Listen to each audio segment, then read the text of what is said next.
When World War II broke out in 1939, the Soviet Union decided to invade Finland while everyone else was preoccupied with the war in Europe. But a sniper named Simo Häyhä came to Finland's defense. Häyhä allegedly eliminated a staggering 505 enemy soldiers, which, if accurate, would make him the single deadliest sniper in history. Today we're looking at the man Simo Häyhä and his unbelievable marksmanship. But before we get started, be sure to subscribe to the Weird History channel. Simo would have wanted it that way. All right, let's get sniping. As you might imagine, the invading Soviet soldiers grew to be straight up terrified of Häyhä. Having to patrol the blanched Finnish wilderness with the knowledge that Häyhä could be out there waiting to ping them with a spectacular long-distance shot earned him the nickname Belje Smert, which is Russian for White Death.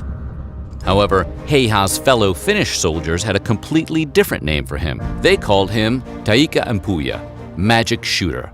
While that nickname may have been as accurate as Häyhä himself, we have to admit it is somewhat less intimidating than White Death. Simo's exact sniper count varies depending on the source. Some suggest he downed as many as 542 Soviet soldiers with his rifle, but no one claims he eliminated any less than 505.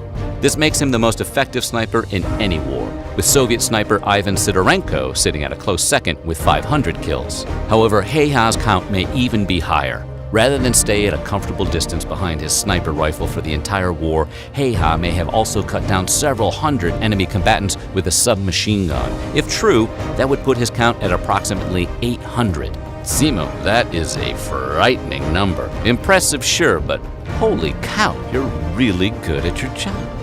The Winter War lasted for a single winter, as its name suggests, which means Häyhä was putting in serious work. In order to achieve his staggering record, Häyhä was eliminating an average of 5 to 6 enemy soldiers every day. Of course, some days were better than others. Häyhä racked up a terrifying 40 confirmed kills in a single day, scoring 25 and 20 on 2 other record days. The cloud of perpetual death in which he lived saw him promoted from corporal to second lieutenant, the biggest rank jump in the history of Finland's military. Häyhä did not use a scope to forge his legendary sniper count. He preferred to use the plain old iron sight on his rifle. Yeah, no scope. He's just an all-around old-fashioned badass. Beyond being hardcore, there was a strategic reason for this, beyond just showing off. Häyhä recognized that scopes made his enemies an easy target. In addition to making the target slightly bigger, scopes would glint in the sunlight, allowing Häyhä to spot enemy snipers before they spotted him. At the time, every Finnish citizen was required to do 1 year of military service, and Häyhä had done his 14 years earlier, back in 1925. That was the extent of his military experience. He did join the Finnish Civil Guard as a reservist, which is essentially the equivalent to the U.S. National Guard, but he stuck to his civilian life of hunting and farming right up until the Soviets decided to invade in 1939, at which point he was summoned back to service. If his hunting record was anything like his war record, we suspect the deer around Häyhä's home had a nickname for him too. After he completed his year of mandatory service in 1925, Häyhä was given the option to purchase his service weapon, a standard bolt-action rifle. He bought the gun and spent the next decade and a half mastering it. When he was called back to duty during the Winter War, Häyhä brought his old bolt-action rifle, turning down a more modern rifle with advanced optics. The extreme cold, which ranged anywhere from -20 to -40 degrees Fahrenheit, caused frequent weapon malfunctions among his fellow soldiers. But Häyhä's experience with his bolt-action BFF allowed him to keep the gun functional throughout the winter.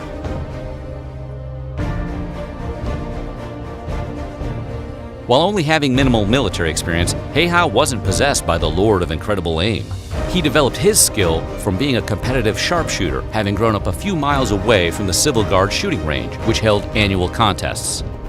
Häyhä regularly participated in these competitions, packing his house full of trophies.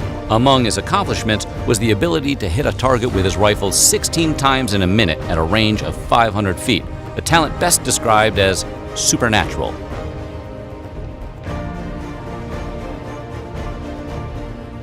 Häyhä was deployed to the Kola battlefield, where he and 31 other soldiers were tasked with holding off an invading force of 4,000 Soviet troops. Despite having fewer men on the roster than a college football team, Häyhä's group managed to hold their ground for the entire winter. That's some good goal line defense right there. He and his fellow Finns had a few other advantages beyond his Angel of Death status as a sniper. For instance, the Soviet troops all wore bright green uniforms, which made them stand out like decorated Christmas trees against the snowy white landscape. What also didn't help the Soviets was they lacked officers with any leadership skills, mainly because Stalin had them all executed when he purged the USSR of any potential political opponents. And even though the Soviet invasion of Finland was technically successful, they only managed to capture a relatively small amount of border territory, leaving the rest of the country intact. All told, the Soviets suffered nearly 400,000 casualties during the Winter War, compared to the 66,000 suffered by Finland.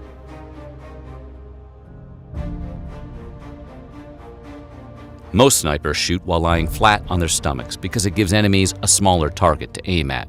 Heiha fired from a sitting position because he felt the position was better for his aim. He didn't worry too much about making himself a bigger target, as he was just a biscuit over 5 feet tall and would conceal himself in snowbanks and put snow in his mouth to hide his breath. Additionally, Heiha would pack snow in front of his rifle barrel or pour water on it to freeze it, so that smoke would not rise from it after he fired and give away his position. And in perhaps the biggest departure from sniper etiquette, rather than going for the head, Heiha aimed for the center mass of his targets, which is effective in wartime, but won't do him any favors on the Black Ops 4 leaderboards. Heiha's reputation as the John Wick of Finnish snipers eventually drew the ire of the Soviet commanders, who finally grew tired of his nonsense and began targeting him directly. Because getting anywhere near Heiha was out of the question, they began hammering his general location with artillery strikes. When those didn't work, the Soviets sent teams of counter-snipers to take him out, but Heiha, being the sniper's sniper, dispatched them with bone-chilling ease. Finally, one Soviet sniper got lucky and blasted Heiha in the jaw with an exploding round.